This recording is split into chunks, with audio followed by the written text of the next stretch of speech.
ഇന്ന് നമ്മൾ ചെയ്യാൻ പോകുന്നത് വളരെ ഈസി ആയിട്ട് തയ്യാറാക്കി എടുക്കാൻ പറ്റുന്ന ഒരു അടിപൊളി സ്വീറ്റ് റെസിപ്പി ആയിട്ടാണ് ഞാൻ വന്നിരിക്കുന്നത്. അപ്പോൾ വീഡിയോയിലേക്ക് പോകാം. വീഡിയോയിലേക്ക് പോകുന്നതിന് മുമ്പായിട്ട് ഇതുവരെ എൻ്റെ ചാനൽ സബ്സ്ക്രൈബ് ചെയ്യാത്തവരാണെന്നുണ്ടെങ്കിൽ ഒന്ന് സബ്സ്ക്രൈബ് ചെയ്യുക. ഞാൻ അതിനായിട്ട് 1.5 കപ്പ് വെർമസെല്ലിയാണ് എടുത്തിട്ടുള്ളത്. ഇത് ചെറിയ സൈസാണ്. നീളത്തിനുള്ള വെർമസെല്ലി ആണെങ്കിലും കുഴപ്പമില്ല, നമുക്കതൊന്ന് പൊടിച്ചിട്ട് കൊടുക്കാം. ഇനി പാൻ ഒന്ന് ചൂടായി വരുമ്പോഴത്തേക്ക് നമുക്ക് 2 സ്പൂൺ ബട്ടർ ചേർത്ത് കൊടുക്കാം. ബട്ടർ ഇല്ലാന്നുണ്ടെങ്കിൽ നെയ്യ് ചേർത്ത് കൊടുത്താലും മതിയാവും കേട്ടോ. ഇനി അതിലേക്ക് ആവശ്യത്തിന് അണ്ടിപ്പരിപ്പ് മുന്തിരി കൂടി ഇതൊന്ന് വറുത്തെടുക്കാം. ഇതൊന്ന് വറുത്ത് വന്നതിന് ശേഷം നമുക്ക് ആ വെർമസെല്ലി ഒന്ന് തട്ടി കൊടുക്കാം. കളർ ഒരുപാട് ചേഞ്ച് ആവാത്ത രീതിയിൽ തന്നെ നമുക്കിതൊന്ന് മിക്സ് ചെയ്ത് കൊടുത്താൽ മതിയാവും. മീഡിയം ഫ്ലെയിമിൽ വെച്ച് കൊടുത്താൽ മതിയാകും. ഇല്ലാന്നുണ്ടെങ്കിൽ കരിഞ്ഞു പോകും, കളർ ചേഞ്ച് ആയി പോകും.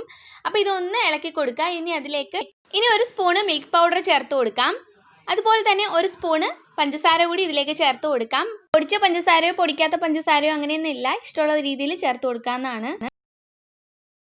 ഇനി ഇത് നന്നായിട്ടൊന്ന് മിക്സ് ചെയ്ത് കൊടുക്കാം.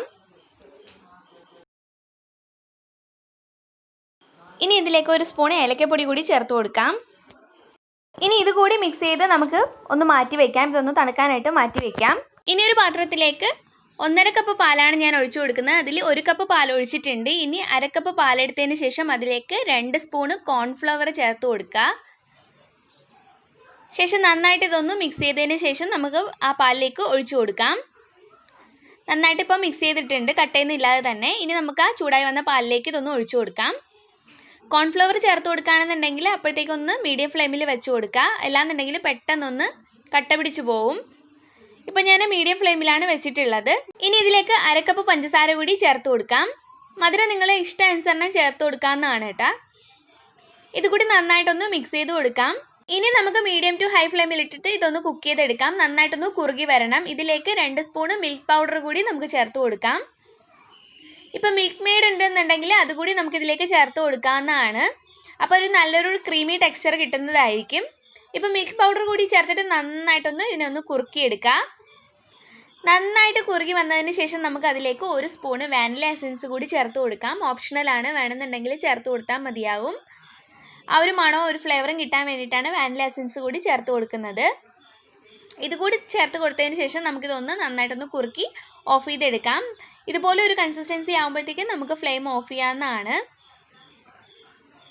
ഇനി നമുക്കിതൊന്ന് സെറ്റ് ചെയ്യാനായിട്ട് വെക്കാം. അതിനായിട്ട് ഞാനൊരു പാത്രം എടുത്തിട്ടുണ്ട്. അതിലേക്ക് നമുക്ക് ആദ്യം തന്നെ വെർമസെല്ലി ഇതൊന്ന് പോലെ ഒന്ന് വെച്ച് കൊടുക്കാം. നന്നായിട്ട് പ്രസ് ചെയ്ത് വെച്ച് കൊടുക്കുന്നതായിരിക്കും നല്ലത്.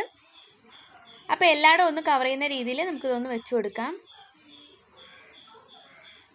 ഇത് കൈകൊണ്ടോ സ്പൂൺ കൊണ്ടോ ഒന്ന് നന്നായിട്ടൊന്ന് പ്രസ് ചെയ്ത് കൊടുത്തതിന് ശേഷം നമ്മൾ തയ്യാറാക്കി വെച്ചിരിക്കുന്ന ആ ഒരു സിറപ്പ് നമുക്കിതിലേക്ക് ഒഴിച്ചു കൊടുക്കാം. ചൂടോട് കൂടി ഒഴിക്കുന്നത് കൊണ്ട് കുഴപ്പമൊന്നുമില്ല. അപ്പോൾ ഇത് മുഴുവനായിട്ട് എല്ലാ സൈഡിലേക്കും വരുന്ന രീതിയിൽ നമുക്കിതൊന്ന് ഒഴിച്ചു കൊടുക്കാം. ഇത് തണുത്ത് വരുമ്പോഴത്തേക്കും നന്നായിട്ട് സെറ്റ് ആവുന്നതാണ്. അതുകൊണ്ട് തന്നെ ചൂടോട് കൂടി ഒഴിക്കുന്നതിൽ കുഴപ്പമൊന്നുമില്ല. അപ്പോൾ എല്ലായിടും മുഴുവനായിട്ട് ഒഴിച്ചിട്ടുണ്ട്. ഇനി ഇതിൻ്റെ മുകളിലായിട്ട് ബാക്കി വരുന്ന വെർമസെല്ലി കൂടി നമുക്കിതുപോലെ ഒന്ന് വെച്ച് കൊടുക്കാം. നല്ല ടേസ്റ്റാണ് ഇത് കഴിക്കാനായിട്ട്. ഒരു വട്ടമെങ്കിലും ട്രൈ ചെയ്ത് നോക്കുക. അപ്പോൾ ഇതുപോലെ എല്ലാം ഒന്ന് വെച്ച് കൊടുത്തതിന് ശേഷം നമുക്കിതൊന്ന് സ്പൂൺ കൊണ്ടൊന്ന് പ്രസ് ചെയ്ത് കൊടുക്കാം. ഇനി അതിൻ്റെ മുകളിലായിട്ട് നമുക്കൊന്ന് ഗാർണിഷ് ചെയ്യാൻ വേണ്ടിയിട്ട് നമ്മൾ വറുത്തെടുത്ത അണ്ടിപ്പരിപ്പ് മുന്തിരി കൂടി അതിലേക്കൊന്ന് ഇട്ട് കൊടുക്കാം. മുകൾ ഭാഗത്തായിട്ടൊന്ന് വെച്ച് കൊടുക്കാം. അപ്പോൾ എല്ലാം ഒന്ന് സെറ്റ് ചെയ്തെടുത്തിട്ടുണ്ട്. ഇനി നമുക്കിതൊരു 15 മിനിറ്റ് അല്ലെങ്കിൽ ഒരു 30 മിനിറ്റ് ഇതൊന്ന് ഫ്രിഡ്ജിലേക്ക് വെച്ച് തണുപ്പിച്ചെടുത്ത് കഴിക്കുന്നതായിരിക്കും. സൂപ്പർ ടേസ്റ്റാണ്. കഴിച്ച് നോക്കിയിട്ട് അഭിപ്രായങ്ങൾ കമൻറ്റ് ചെയ്യുക. ഈ വീഡിയോ ഇഷ്ടമാണെന്നുണ്ടെങ്കിൽ ലൈക്ക് ചെയ്യാനും ഷെയർ ചെയ്യാനും സബ്സ്ക്രൈബ് ചെയ്ത് എൻ്റെ കുഞ്ഞു ചാനലിനെ സപ്പോർട്ട് ചെയ്യാനും മറക്കരുത്. അപ്പോൾ നല്ല